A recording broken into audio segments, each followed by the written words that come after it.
কেমন আছো সবাই? আমার নতুন একটি ভিডিওতে তোমাদের অনেক অনেক ওয়েলকাম। এরকম 3টা হাঁস নিয়ে এসেছে আজকে মেশো। তো এই 3টা হাঁস আজকে রান্না হবে। তো তোমাদেরকে এই 3টা হাঁসের পুরো প্রসেসিং তোমাদের দেখাবো, যেমন কিভাবে কাটলাম, বাছলাম, রান্না করলাম, সবটাই দেখাবো। তো 3টা হাঁস খুব ছটফট করছে, দেখো হাঁসগুলো বেশ বড় আছে। তো এই যে হাঁসের মাংস আমাদের মানে হাঁসটা পুরোপুরিভাবে পরিষ্কার হচ্ছে, এখনো একটা বাকি আছে, আর দুটো অলরেডি হয়ে গেছে। এই যে এখানে একটা, এই যে এটা মোটামুটি হয়েছে পরিষ্কার, এটা একবার পুরাতে হবে। আর একটা ওই যে মাসি করছে। তো এগুলো করার পরে এগুলো পুরো মানে পুড়িয়ে নিতে হবে, তারপরে একদম ফ্রেশ হয়ে যাবে। আর এটা এখনো বাকি আছে, এটা হচ্ছে না, এটা একটু গরম জল লাগবে, গরম জল আনতে গেছে। তো গরম জল হয়ে গেলে এটা কমপ্লিট করে নিচ্ছি, তারপর তোমাদের সঙ্গে দেখাচ্ছি। আজকে এই যে মিনি গ্যাসটা নামিয়ে নিয়েছে তারপরে হাঁসগুলো পোড়ানোর জন্য। তো হাঁস অবশ্যই পুড়ে নিতে হয়, তা নাহলে কিন্তু খাওয়া যায় না। হাঁসের গায়ে অনেক ছোট ছোট লোম থাকে ওই কারণে আর কি।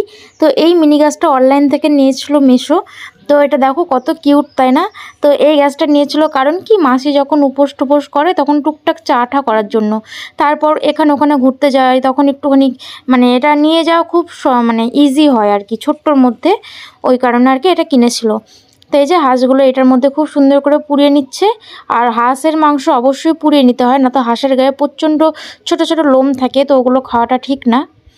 তো এবার হাঁসগুলো এক এক করে পুড়িয়ে নেবে, তারপরে মিশো খুব সুন্দর করে মানে পিস পিস করে কেটে দেবে। তো হাঁসের মাংস তোমরা কে কে পছন্দ করে খেতে অবশ্যই জানাবে। আমরা তো খুবই ভালোবাসি, মানে আমরা সবাই খুব ভালোবাসি, বিশেষত আমার দাদু খুব পছন্দ করে হাঁসের মাংস। মানে যার বাড়িতেই হাঁসের মাংস হোক না কেন, দাদুকে নেমন্তন্ন করতে কেউ ছাড়ে না, সবাইকে দাদুকে অবশ্যই নেমন্তন্ন করে। তো এই যে হাঁসগুলোকে খুব সুন্দর করে কেটে নিচ্ছে, এরপরে রান্নার প্রসেসিং শুরু হবে। তো একটা হাঁস কাটা কমপ্লিট, এরপর দ্বিতীয় হাঁসের মানে শুরু হয়েছে। এটা কাটার পর তারপর আরেকটা, যেহেতু 3টে হাঁস তো অনেক সময় লাগছে কেটে বেছে পরিষ্কার করতে আর কি। তো আমাদের রান্না করে খেতে নিতে প্রায় 12টা বেজে গেছিলো। তারপরে এই যে রান্না করা শুরু হয়ে গেছে। প্রথমেই দিয়ে দিয়েছে কড়াইতে সর্ষের তেল, সর্ষের তেলের মধ্যে দিয়ে দিয়েছে গোটা জিরে, শুকনো লঙ্কা আর গোটা গরম মশলা, তারপর দিয়েছে পেঁয়াজ, তারপর দিয়েছে সামান্য চিনি আর একটুখানি লবণ। তো এটা দিয়ে খুব সুন্দর করে পেঁয়াজটা ভেজে নিয়ে তারপরে দিতে হবে ওই যে কেটে রাখা টমেটো। তো এই টমেটোটা দিয়ে একটুখানি নেড়ে চেড়ে মশলা দিতে হবে, বাটা মশলা আর কি। আর এদিকে আলু আর পেঁপেটা খুব সুন্দর করে কেটে ধুয়ে রাখা হয়ে গেছে। তো হাঁসের মাংসতে পেঁপে তোমরা কে কে পছন্দ করো অবশ্যই জানাবে, আমরা ভালোবাসি ওই জন্যই দিয়েছি। অনেকেই দেয় না, অনেকে ভালোবাসে না ওই কারণে আর কি। তো এইদিকে মশলাটা দিয়ে দিয়েছে, বাটা মশলার মধ্যে ছিল আদা, রসুন, পেঁয়াজ আর কাঁচা লঙ্কা। তারপর দিয়ে দিচ্ছে গুঁড়ো মশলার মধ্যে ছিল লঙ্কার গুঁড়ো, জিরে গুঁড়ো, ধনে গুঁড়ো, আর দিয়েছিল সামান্য কালারের জন্য কাশ্মীরি লঙ্কা মানে লঙ্কার গুঁড়ো। এরপর দিয়ে দিয়েছে পরিমাণ মতো নুন। এরপর মশলাটা খুব সুন্দর করে নেড়ে চেড়ে কষিয়ে যতক্ষণ না তেল ছেড়ে আসছে ততক্ষণ কষিয়ে নিয়ে তারপর দিয়ে দিচ্ছে কেটে রাখা আলু আর পেঁপেটা দেওয়ার পরে এটা খুব সুন্দর করে কষিয়ে নিতে হবে মশলার সঙ্গে। তো তোমরা নিশ্চয়ই ভাবছো আলু আর পেঁপেটা আগে থেকে কেন ভেজে নেয়নি। তো মাসির রান্নার প্রসেসিং একটু আলাদা, মাসি এইভাবেই রান্না করে, খেতে বেশ ভালোই হয়। তো এইভাবেই রান্না করে মাসি। তো আলু পেঁপেটা খুব সুন্দর করে মশলা দিয়ে কষিয়ে এরপরে এই যে এক গামলা কেটে রাখা হাঁসের মাংস পুরোটা এর মধ্যে দিয়ে দিচ্ছে।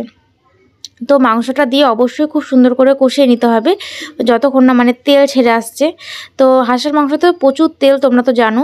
তো শীতকালে বেশি হয় তেলটা, তো এখন শীতকাল নয় তবুও এখন অনেক তেল হয়েছিল, মানে বেশ ভালো হয়েছিল খেতে।